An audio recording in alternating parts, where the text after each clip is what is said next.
അല്ല, ക്രിമിനലുകൾ എല്ലാവരും ഒരുപോലെയാണ്, തർക്കമില്ല. ക്രിമിനലുകൾ എല്ലാവരും ഒരുപോലെയാണ്. ആരാണ് ക്രിമിനലുകൾ എന്ന് കണ്ടെത്തണം.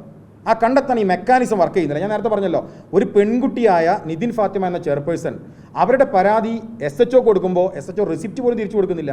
തർക്കിച്ച് റെസിപ്റ്റ് വാങ്ങുമ്പോൾ FIR ഇടുന്നില്ല.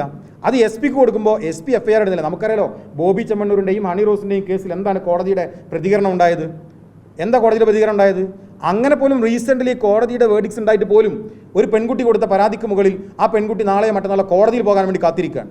ഇങ്ങനെ നീതി നിഷേധിക്കപ്പെടുമ്പോൾ അവരെയും ക്രിമിനലാക്കുക, അവരെ ആക്രമിക്കുന്നവരെയും ക്രിമിനലാക്കുക എന്ന് പറയുന്നത് ഒരു ശരിയായ കാര്യമല്ലല്ലോ. പിന്നെ ക്രിമിനലുകളെ ന്യായീകരിക്കുക എന്ന് പറയുന്നതാണ് ഏറ്റവും പ്രധാനമായ കാര്യം. ഇപ്പോൾ ഞങ്ങൾ നേരത്തെ പറഞ്ഞു, യൂണിവേഴ്സിറ്റിയിൽ ഉണ്ടായിട്ടുള്ള അക്രമങ്ങൾ തെളിവ് സഹിതം ഉണ്ടായിട്ടും യൂണിവേഴ്സിറ്റിയുടെ രജിസ്ട്രാർ അത് ന്യായീകരിക്കുകയാണ്. അല്ല, നഷ്ടമൊന്നും ഉണ്ടായിട്ടില്ല. ഒരു രജിസ്ട്രാർ എന്ന് പറയാം, നഷ്ടമൊന്നും ഉണ്ടായിട്ടില്ല. അവിടെ പോയി നോക്കിയാൽ എല്ലാം പൊളിച്ചിട്ടിരിക്കുകയാണ്, ഒരു നഷ്ടം ഉണ്ടായിട്ടില്ല എന്ന് പറയാം. അപ്പോൾ അത് ന്യായീകരിക്കുക, ക്രിമിനലുകളെ ന്യായീകരിക്കുക എന്ന് പറയുന്നത് അംഗീകരിക്കാൻ കഴിയുന്ന കാര്യമല്ല.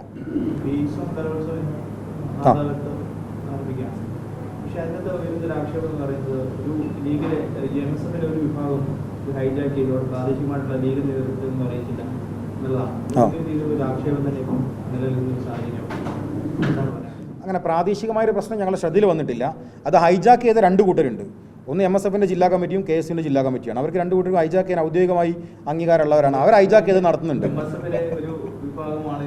അത് MSFൽ ഒരു വിഭാഗം തന്നെ ഹൈജാക്ക് ചെയ്ത്, ആ വിഭാഗം 100% MSFൽ ഒരു വിഭാഗം ഹൈജാക്ക് ചെയ്തത് അത് MSFൻ്റെ ജില്ലാ കമ്മിറ്റിയാണ്. രണ്ടാമത് ഹൈജാക്ക് ചെയ്തത് KSUവിൻ്റെ ജില്ലാ കമ്മിറ്റിയാണ്. അതെ, അങ്ങനെ കാര്യമായ പ്രശ്നങ്ങളൊന്നും നിലവിലില്ല. പിന്നെ ഈ കലോത്സവങ്ങൾ എന്ന് പറയുന്നത് ഇനി എന്തൊക്കെ പ്രശ്നമുണ്ടെങ്കിലും, ഇനി ഞങ്ങൾ പറയട്ടെ, ഞങ്ങൾക്കിടയിൽ തന്നെ, ഞാനും നജാഫ് സംസ്ഥാന പ്രസിഡന്റ് സെക്രട്ടറി, ഇന്റർസോൺ കലോത്സവം നടത്തുമ്പോൾ ഞങ്ങൾക്ക് ഉത്തരവാദിത്തമുണ്ട്. ഞങ്ങൾക്കിടയിൽ പോലെ അഭിപ്രായ വ്യത്യാസം ഉണ്ടെങ്കിലും കലോത്സവം എന്ന് പറയുന്ന ഒരു രാഷ്ട്രീയ പാർട്ടിയുടേതല്ല. അത് വിദ്യാർത്ഥി, ഞാൻ തുടക്കത്തിൽ പറഞ്ഞില്ല, യൂണിയൻ, വിദ്യാർത്ഥികളുടെ യൂണിയനാണ്. അത് ഏറ്റവും ഭംഗിയായി നടക്കുക എന്ന് ഞങ്ങൾ ഉത്തരവാദിത്തമാണ്. എല്ലാം മറന്ന് അത് ഭംഗിയായി നടത്തുക എന്നുള്ളതാണ് ഞങ്ങൾ ഉത്തരവാദിത്തം. ഇനി മറ്റൊരു വിഷയത്തിലെ MSFന്റെ നിലപാടാണ്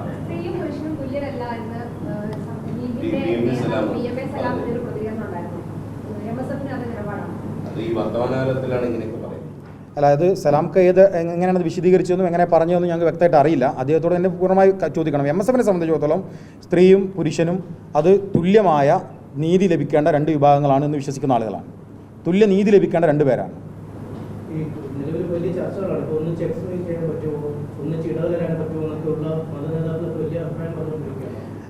രണ്ട് പേരുണ്ട്. ഒന്ന് മതനേതാക്കന്മാർ പറയുക മതപരമായ അഭിപ്രായങ്ങളാണ്, രാഷ്ട്രീയ നേതാക്കന്മാർ പറയുക രാഷ്ട്രീയമായ അഭിപ്രായങ്ങളാണ്, സാംസ്കാരിക നേതാക്കന്മാർ അവർ സാംസ്കാരിക വീക്ഷണത്തിൽ അഭിപ്രായം പറയും. ഞങ്ങൾ MSFൻ്റെ പ്രതികൾ എന്ന രീതിയിൽ ഞങ്ങൾ ഒരുമിച്ചാണ് ക്യാമ്പസിൽ ഇരിക്കുന്നത്, ഞങ്ങൾ ഒരുമിച്ചാണ് ക്യാമ്പസിൽ പ്രവർത്തിക്കുന്നത്, ഞങ്ങൾ ഒരുമിച്ചാണ് സംഘടനാ പ്രവർത്തനം നടത്തുന്നത്, ഞങ്ങളുടെ സംസ്ഥാന കമ്മിറ്റിയിൽ ഭാരവാഹികളുണ്ട്, ഞങ്ങൾ മുന്നോട്ട് പോകുന്നുണ്ട്.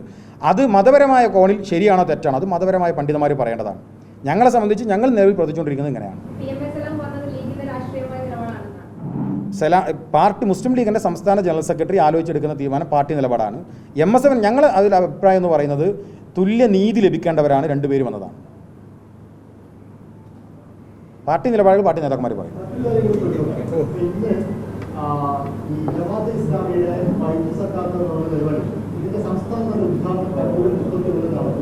അതിന്റെ ഉദ്ഘാടനം അതിന്റെ ലോഗോ പ്രകാശനം ചെയ്ത ആശംസ യഥാർത്ഥത്തിൽ സംസ്ഥയും പിന്നെ വിഭാഗ സംസ്ഥയും ഒക്കെ ഇതിനെതിരെ സർക്കാരിനെതിരെ രംഗത്ത് നിൽക്കുന്നതല്ല.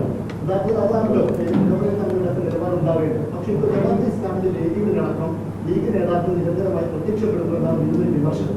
ഇപ്പോൾ തങ്ങളുടെ പീഡനത്തിൽ പരിശീലിക്കപ്പെടുന്നു. നിങ്ങളുടെ ചോദ്യം ഒന്ന് മുസ്ലിം സംഘടനകൾക്കകത്തുള്ള ഇത്തരം വ്യത്യസ്ത അഭിപ്രായങ്ങളെക്കുറിച്ചാണ് ചോദ്യമെങ്കിൽ ബൈത്തു സക്കാത്ത് നടക്കാൻ പറ്റുമോ പറ്റൂല, അത് എങ്ങനെ കൊടുക്കണം, ആർക്ക് കൊടുക്കണം, എന്ത് കൊടുക്കണം, അത് വ്യത്യസ്തമായ ചോദ്യങ്ങളാണെങ്കിൽ അത് മതസംഘടനകളാണ് അഭിപ്രായം പറയേണ്ടത്. അഭിപ്രായം പറയേണ്ടവർ MSFൻ്റെ ഭാരവാഹികളല്ല.